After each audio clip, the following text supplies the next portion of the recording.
Welcome back to part 2 as I'm rushing to make a custom Nano Reef for my pet octopus, Squiggledorf.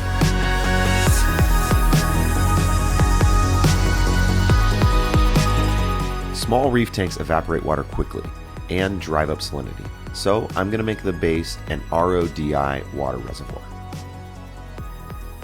Begin laser ignition!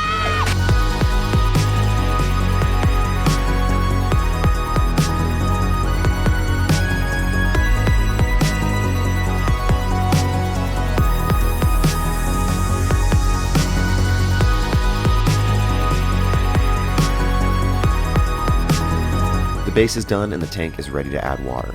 I connect the water reservoir to a custom 3D printed auto top-off sensor. I want to make Squiggledorf feel at home, so I design and print her an octopus arm frag rack aquascape. Like and subscribe for part 3.